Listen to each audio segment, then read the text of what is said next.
nagustuhan mo dito sa Tapsilugan ni Ate Ernie? Kasi po, dito lang po kami nakatikim na sobrang sarap po pagkain. At saka po, sobrang sarap. malapit Ang lakas po po ng dito makay ang mo. mga karinderya. Malapit din dito yung bahay nyo, di ba? Apo. Anong madalas na in-order mo dito? Madalas ko po yung order dito. Tosilog po, tsaka mixilog. Tosilog tsaka? Mixilog po. Ano yun? Mixilog. Yung tapa po, tsaka tosino. Paghalo. Mixilog. Kasama siya, tapa tocino in one order lang. Ito na, garlic pa lang, garlic pa lang. Okay. So, siyempre naman, yung ating sisling, pinauusok. Kaya nga sisling, uusok, di ba? Sibuyas. Yan. Then carrots. Yan, carrots. Yan. Ate Early, so bali, ngayon, ilang taon na tong Tapsilugan mo dito sa Maceda? Sa Maceda, nasa 13 years na siya. 13 years? 13 years? Ibig sabihin ka, papanganak ko pa lang noon? Ay. My gosh. Joke. Pero nakakatuwa naman kayo mag-asawa, nagtutulong kayo dito. Kasi ito na yung pinaka-ano namin talaga, pinagkakakitaan. Wala kaming ibang trabaho kundi ito lang. Oo nga eh. Oo. Pero alam mo ba, Early, no? Si Chef Boy, executive chef yan. So, ibig sabihin, ay tinatawagan siya ng mga restaurants, mga hotels, at hinihingan siya ng, kumbaga, consultation, di ba? Oo. So, kung sa ano ba ang pwede na mabago sa menu, mas masarap yung mga pagkain nila sa mga restaurants nila. Pero for today, Oo. ibibigay nga sa'yo, syempre, ni Chef Boy, ng libre yung service niya. Naman. Naman. Oo.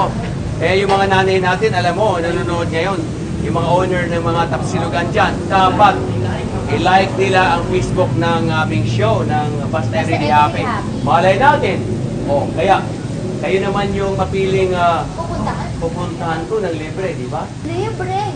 Servisyo ni Chef Boy. Oo, at siyempre kasama si Gladys, siyempre naman, oo, no? Oo naman, Oo. di ba? Ayan. Pero ito si Ate Early, well, meron ka ng sizzling dito di ba? Oo. Ano yung existing na sizzling dito? May beef ka ba? Parang beef lang and pork. Beef and T-bone, pork. sirloin, pork loin, pork chop. Boy, ayan. Lagyan natin light sauce ng konti. Light sauce na ng konti. Ayan. So kita mo more na Chef Boy, mga ilang minutes lang magluto ng Sandali lang yan, oh, kasi medium lang dapat kasi mainit itong ating sizzling plate, ha? So ito, almost ready na, ha?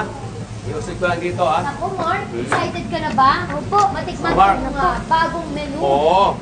Aba, may rice pa. May rice pa. Ready na. Then, Ayan, ayan. up. Mainit, ha? Mainit. So, ayan na. Sizzling talaga. Ang bagong Nag-sizzling. magiging favorite ni Mark Mark. Justin dito. Yes. Ayan! Yay! Bango, no? Oh. Bango po. Etong bagong pagkain na ito, suwak sigurado, di ba? Sa presyo, sa value, Oo. naman natin mga Tapos, puso. ang ginagawa nito, may gravy ako dito. Hindi nalagyan ng gravy sauce. Aba, may gravy pa! Wow! Yun ang nagpapasarap yung umuusok-usok na yan. Ayan, tikman nyo na!